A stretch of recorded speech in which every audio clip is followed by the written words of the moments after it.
All right, on this week's issue of Michael's Record Collection, happy to have with us uh, the band Wildstreet, all of you on the road. Thanks for being with me. Thanks for having us. Yeah, thanks, Michael.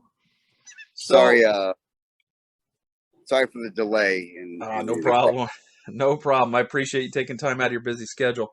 Um, Awesome. so I want to talk to you about this new album, 3, which comes out June 25th. This will be your third release, but the second full album. You've got the self-titled debut and the Wildstreet 2 Faster Louder EP on Golden Robot Records, digital CD and vinyl. Um, where's the best place for fans of the band to get the album? Is it at your website? Well, yeah, you can order it from our website. We're selling like autographed LPs and autographed CDs, and they come with like free things and stuff just to make it a package, to make something exciting for fans. And we have like merch bundles because our t-shirts look awesome. So maybe somebody wants to buy a t-shirt and an LP, or a t-shirt and a CD. But it'll also be available. If digital is your thing. And it's available on Spotify, Apple Music, etc., and you can get it anywhere. I've been listening to it all over at well, not the album, but you guys have been releasing quite a few of these songs in advance of the album. And I wanted to ask you about that. What was the was that like kind of pandemic related, or was that always the plan to just release songs, the songs in advance of the album, or what was the strategy there?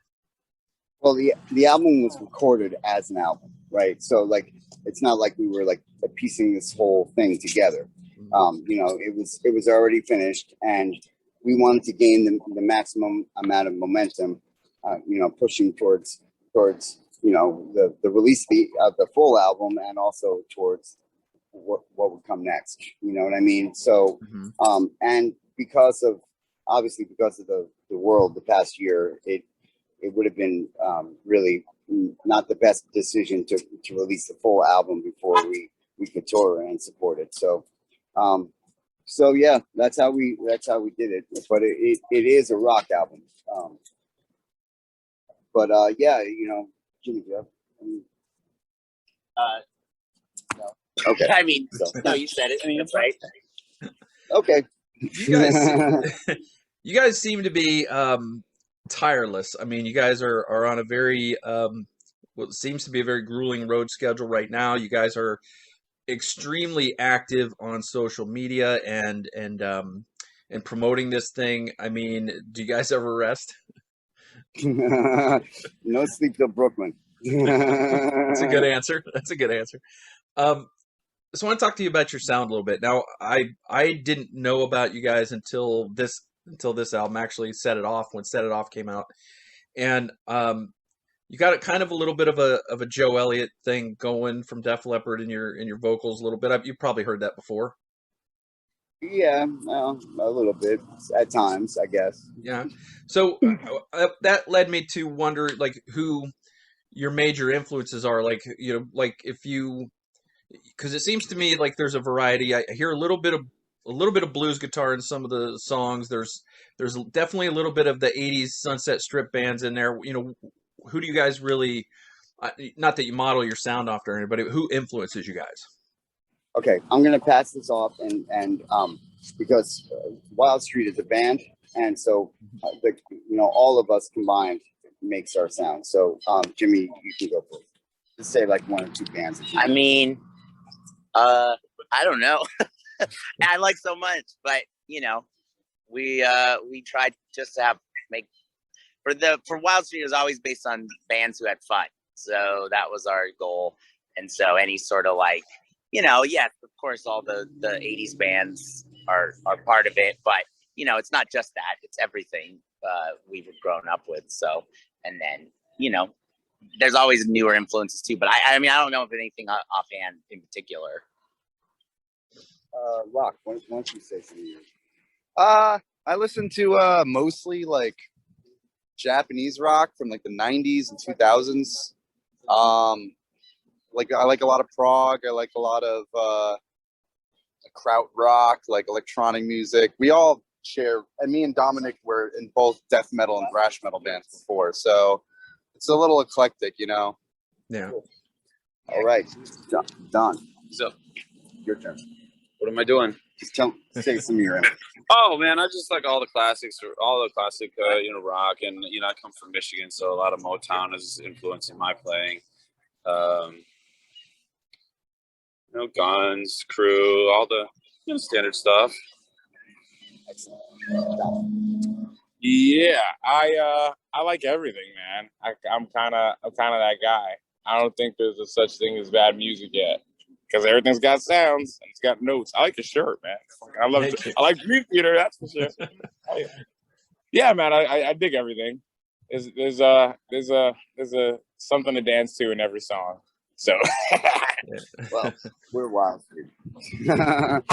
Yeah, you brought up fun, and bands that have fun, or one of you did there just a minute ago, and and that kind of it really comes through in these songs. It really is a band that seems to have a blast. It's there's some of those anthemic songs. I think "Set It Off" is one of those, and I think "Poison Kiss" from the earlier release comes off like that. Is that something that comes out in your writing where that you're going for? Or is it just something that's a byproduct of writing a song? I say it is like what we're going for. Like we want, we're writing stadium rock. It's supposed to be, instantly singable, especially in the case of "Set It Off." Like we wrote the hook line, and that was like pretty much the whole song. I don't know. Yeah, like we just do what we do. We have fun. We write songs that are catchy, and we think they sound good. So I think other people do too.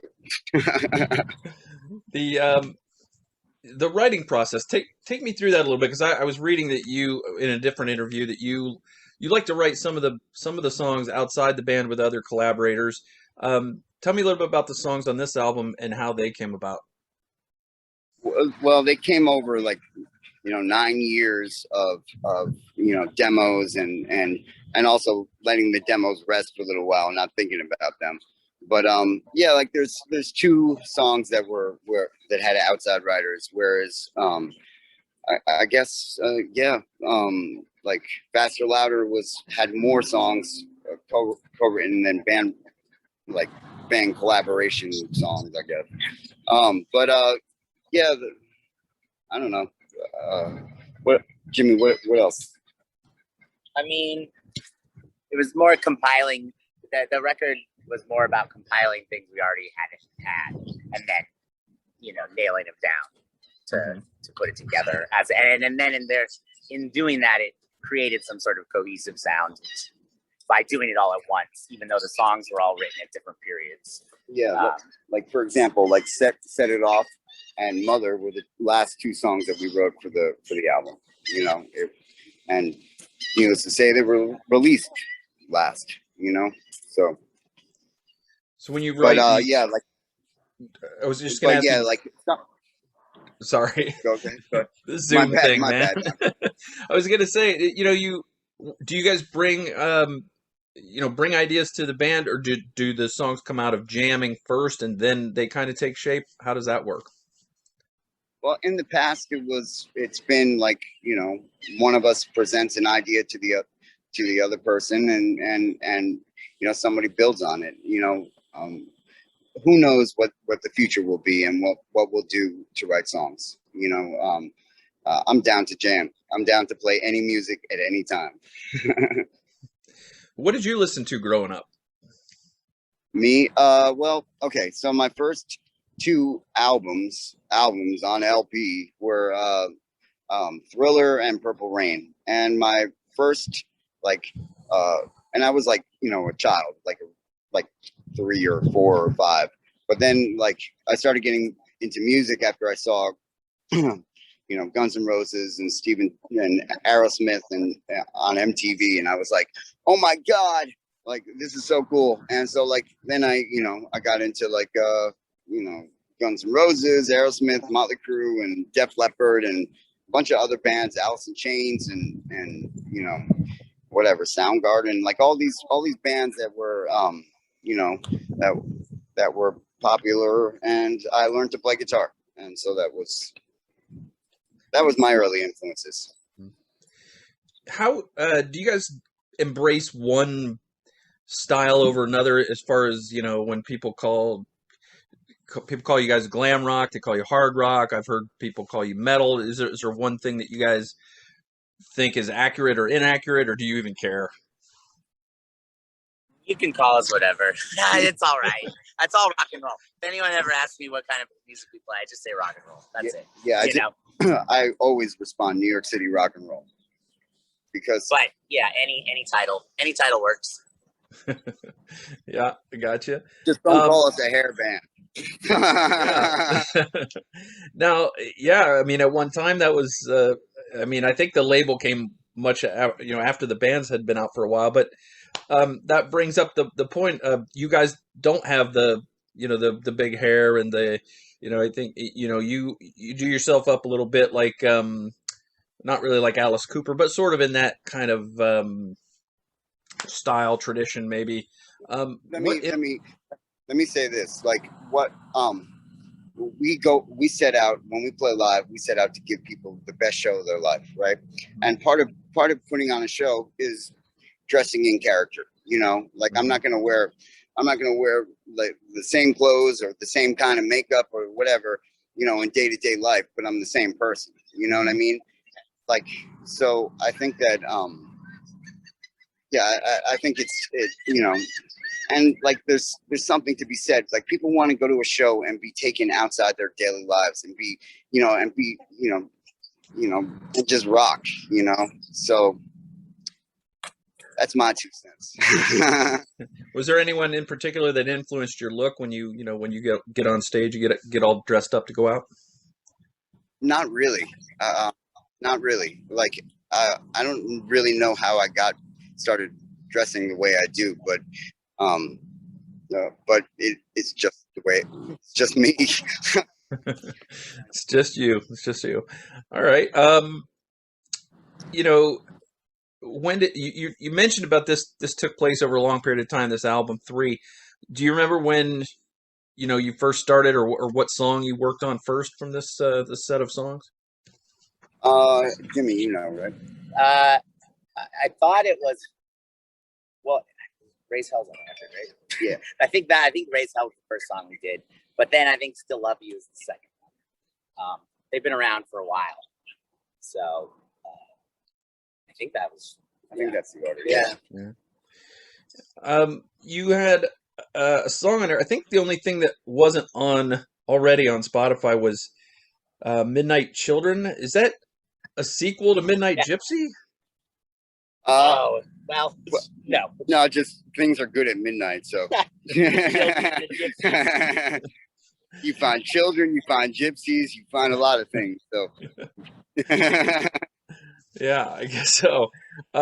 It's, you know, you were talking about you know, getting dressed up and having a good time, and I think that comes through in some of the music videos you guys have done, and that's not something that I think is necessarily of the time. It was certainly a big thing when I was, you know, a teenager and whatever.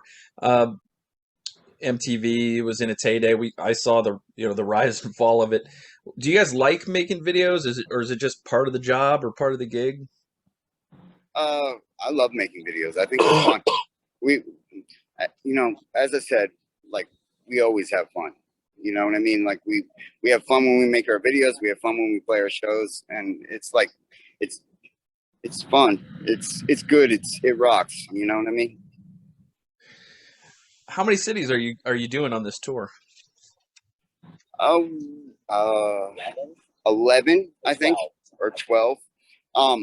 Yeah. So, like, we had some dates booked, and then because people were excited and things started opening up again after our April tour, the tour was extended a little bit, which is really cool. So yeah, like, we're just doing the Southeast, and there's plenty more, but but it's nice to get into like this region because we haven't been here in years. You know what I mean? Mm-hmm. And we have some old fans and we want some new fans. You know, So Kings of the World is what you're calling this tour. Is that yours? Is that somebody else come up with that name? No, we were talking about tour names, and I just said Kings of World Tour or Kings of the World Tour, and then it got shortened to Kings of World Tour. So how's it been so far? How the crowd's been, and how's the response? You know, it varies night to night, obviously, because you're on tour, right? But like Friday night was fantastic, and you know, or Saturday night was really great, and you know, it's been awesome because people are so happy to see live music again. You know what I mean? After such a depressing and rockless year last year, it's like, you know, everybody just wants to rock. Yeah, I can relate to that. I've been buying concert tickets left and right. Um, Now that the pandemic is sort of, I wouldn't say it's winding down, but I think people are coming to grips with it and getting it under control a little bit here. Um, I wanted to ask you about that. Did that sort of break the band's momentum a bit? It seemed like you guys, you know, you started. I think it broke I, the was- world. I was, yeah, I was looking back, and I was looking back at the release dates of some of the previous videos and some of the previous singles, and it seemed like you had stuff going, and then it just was like everything, like everybody, got put on hold. Yeah, it sort of did. But you know, like it was fine. It's fine. It worked out for the best because we ended up on Golden Robot, you know, and they've been good for us, and they're awesome. Yeah, I was going to ask you too about your the producer's name's Kyle Paz. Is it pronounced Paz?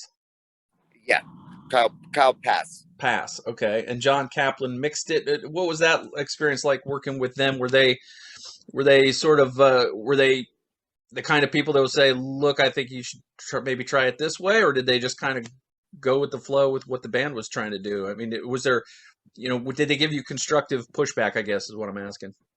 Yeah, totally. Kyle was involved very much in the production. And he played a bunch of instruments on, and he, like, you know, he found the keyboard player that we used. And John Kaplan was more at a distance, but you know, we've known each other for a long time, and he's one of the best. So but yeah, like they're great, honestly. All right. So what can someone expect when they go to a Wildstreet show? Obviously, you're going to tell me that you know, they're going to have fun, they're going to rock, but really, what is a fan going to experience when they go see you guys live? Sweat. They're gonna get a lot of sweat in their face. What do you think, though? Sweat. And Well, I mean, we're kind of all over the place, so In a good way. yeah, you're like, you'll be entertained, even if you hate it. You'll be Even entertained. when we're off stage, it'll be interesting. Yeah, We're also really loud. we're loud. We're Yes, really loud. Yes, Yes. that is the truth. sorry. in all ways. I suggest everybody try it. Try it once. Fine. Give it a try. Just, Want to try? Be cool, man. well, what's the worst that can happen? You know, you like it? Nah, I'm just kidding. Tell me a little bit about Mother, because it has it's tonally very different from the rest of the songs on the album, and it's you have a single length version, but it's also the regular version is 7+ minutes. So tell me a little bit about that one, how that came about. Well, Jimmy sent me a demo that he had done, and it had like most of the instrumental, you know, figured out in a sense. And so, like, I thought it was awesome. So I came up with a melody over it, and we really didn't like when.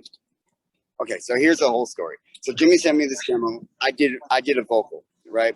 And so, like, I wrote the chorus and the verses, right? And then I went away on tour in Europe with a different band. Jimmy put the arrangement together right before we went into the studio in 2018. We sent it to Locke, and and Jimmy and all of us got together one time and rehearsed Mother, and then we went to the studio and Locke killed it. And he recorded like 7 songs in 7 hours or 6 hours or something crazy, like, and then the song like kind of developed from there in the studio. What about the subject matter? What kind of inspired the lyrics? Hard living, man. I mean, it's like kind of like a horror story a little bit. Are you into like that kind of dark type of storytelling? Well, yeah, like, obviously Poison Kiss was a similar sort of idea, but yeah, like, every song is different, and every song is its own trip, right? So like, you just you write to the song and and try to be that character, Mm-hmm.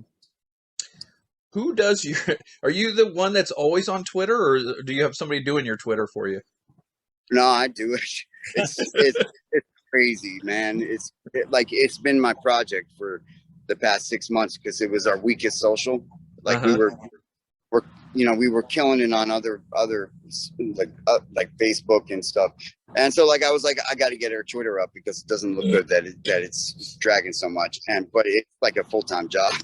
I was gonna say you guys are on there a lot, and you're very active with the fans. You're very active with other obviously bands that you admire, retweeting and things like that. So it's always a fun follow, because when I know whenever I flip open the app that you guys are going to have something in there in the timeline. So that made me curious, because it didn't sound like it was coming from a social manager, a social media manager. That's kind of what prompted the question. So it's great that you're taking the time to do that, and then someday you'll be too big to do your own social.